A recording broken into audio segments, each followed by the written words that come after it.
ప్రభువు మీతో ఉందురుగాక. మీ ఆత్మతో ఉండునుగాక. పునీత యోహాను గారు రాసిన సువిశేషములోని భాగము. ప్రభువా మీకు మహిమ మహిమ కలుగునుగాక. కలుగునుగాక.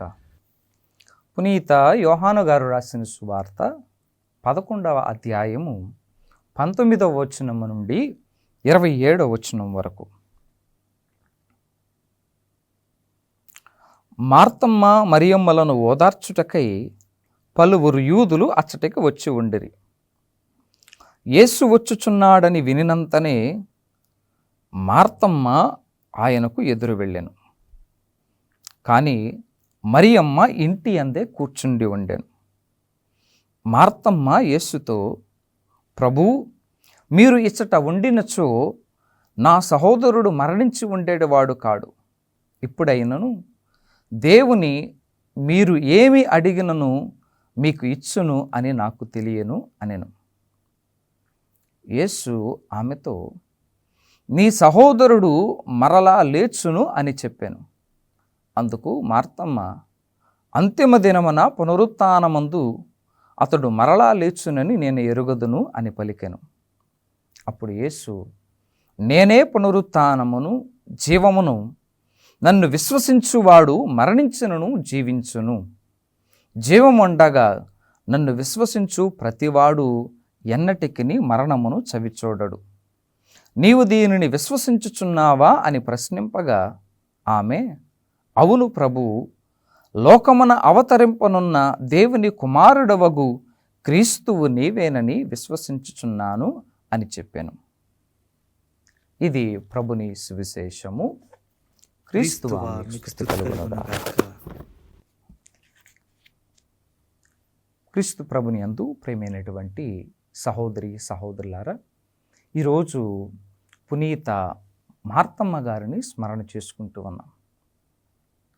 సువార్త గ్రంథ పట్టణంలో మనం చదువుతాం. యోహాను సువార్త 11వ అధ్యాయంలో మొదటి వచనాలలో మనం చదువుతాం. బెతానియా అను గ్రామంలో లాజరు అనే వ్యక్తి వ్యాధిగ్రస్తుడై ఉండెను. అందు మరియమ్మ ఆమె సోదరి మార్తమ్మ నివసించుచుండెరి. మార్తమ్మ మరియమ్మలు అలాగే లాజరు, ఈ ముగ్గురు కూడా సహోదరులు. ప్రియ విశ్వాసులారా, దేవుని బిడ్డలారా, తల్లి అయినటువంటి శ్రీ సభ ఈ రోజున వారిని మన ముందు ఉంచుతూ ఉంది. ఎందుకని అనంటే, మార్తమ్మ యేసు ప్రభు వారిని ఏ విధంగా విశ్వసించింది అనేటువంటిది మనం నేర్చుకోవాలి. యేసు ప్రభు వారు బెతానియా గ్రామంలో లాజరు ఇంటికి వెళ్ళినప్పుడు యేసు ప్రభు వారు వచ్చారని మార్తమ్మ ప్రయాసపడుతూ అటు ఇటు తిరుగుతూ వారికి పరిచర్యలు చేయాలి అని, వారికి ఏదో చేయాలనేటువంటి ఆశతో సతమతమవుతూ ఉంటుంది. కానీ మరియమ్మ యేసు ప్రభు వారి యొక్క పాదాల చెంత ఇదిగో ఉండి ఆయన మాటలను ఆలకిస్తూ ఉంటుంది. ప్రియమైనటువంటి విశ్వాసులారా, దేవుని బిడ్డలారా, ఇక్కడ యేసు ప్రభు వారు ఒక మాట అంటూ ఉంటారు. మార్తమ్మ, ఇదిగో నీవు అనేకమైనటువంటి పనులతో సతమతమవుతూ ఉన్నావు.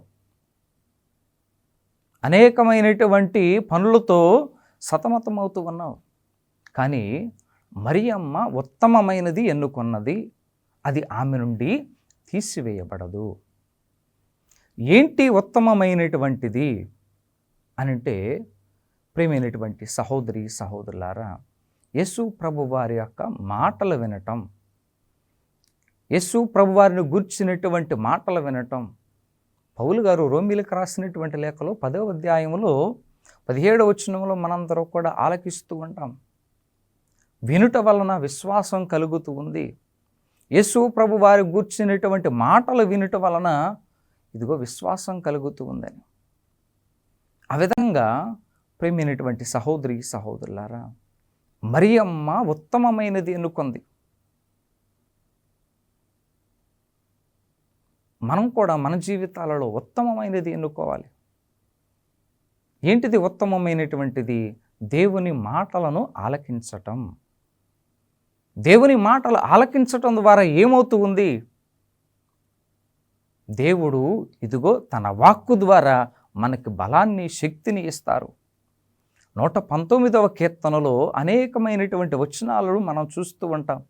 11వ వచనము కానీ, 50వ వచనము కానీ, ఇంకా 116వ వచనము కానీ మనం చూస్తూ ఉంటాం. ఇదిగో ప్రభువా, నేను పాపము చేయకుండా ఉండుట కొరకు నీ వాక్యాన్ని నా మదిలో పెట్టుకున్నానని. దేవుని మాటలు ఇదిగో పాపము చేయకుండా చేస్తూ ఉంటాయి. అదే ఉత్తమమైనటువంటిది. తెలివి లేనటువంటి వారికి తెలివినిస్తూ ఉంటుంది, బలాన్ని ఇస్తూ ఉంటుంది. అదే మరియమ్మ ఉత్తమమైనటువంటిది ఎన్నుకున్నది. ప్రియమైనటువంటి సహోదరి సహోదరులారా, ఈ మాటలు గమనించినటువంటి మార్తమ్మ గారు కూడా ఇదిగో ఆ విధంగానే యేసు ప్రభు వారిని ఆ రోజు నుంచి ఇంకా ఆలకించటానికి ప్రయత్నం చేసి ఉంటుంది.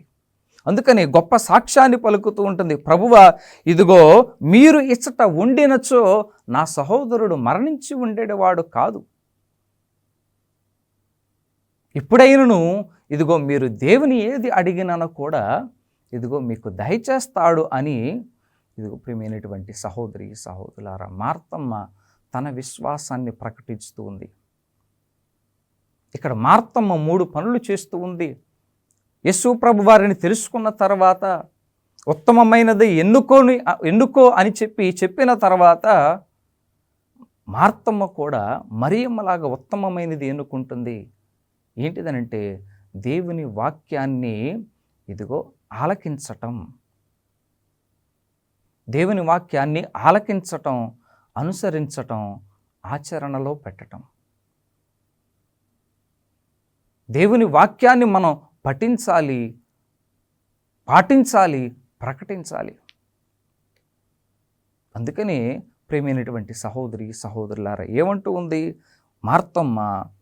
అవును ప్రభు, లోకమున అవతరింపనున్న దేవుని కుమారుడవగు క్రీస్తువు నీవేనని ప్రకటిస్తూ ఉంది.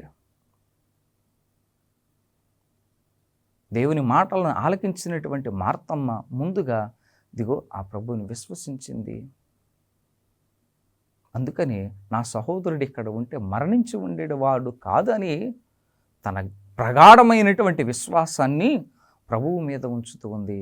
ప్రియమైనటువంటి సహోదరి సహోదరులారు, ఈ రోజున మనమందరం కూడా ఇదిగో మన విశ్వాసంలో దేవుని వాక్యాన్ని ఆలకించటంలో, ఆ వాక్యాన్ని మన జీవితాలకు అన్వయించుకొని ఫలాలనిచ్చేటువంటి వారముగా, విశ్వాసములో ఫలించేటువంటి వారముగా మనం ఉంటూ ఉన్నామా?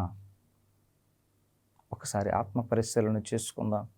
మార్తమ్మ దేవుని వాక్యాన్ని ఇదిగో ఆలకించింది, అనుసరించింది, ఇదిగో ఇతరులకు ఆ వాక్యాన్ని ప్రకటిస్తూ ఉంది.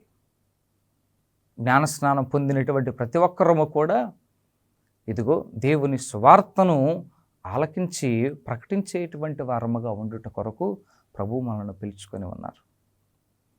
ఈ రోజున మార్తమ్మలాగా మన విశ్వాసం ఏ విధంగా ఫలించేటువంటి విధంగా ఉంటూ ఉందా? ఆలోచన చేద్దాం. మనందరూ కూడా ఇదిగో మార్తమ్మలాగా ప్రగాఢమైనటువంటి విశ్వాసము కలిగి జీవించడానికి ప్రయత్నం చేద్దాం. ప్రభువు మీతో ఉందురుగాక.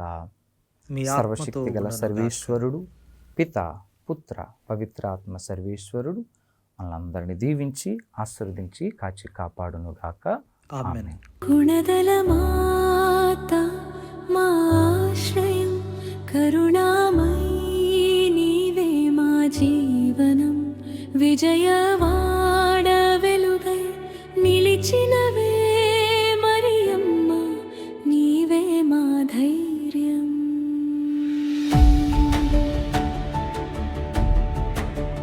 కొండపై వెలసిన పవిత్ర రూపం, కోట్ల హృదయాలకు నీవే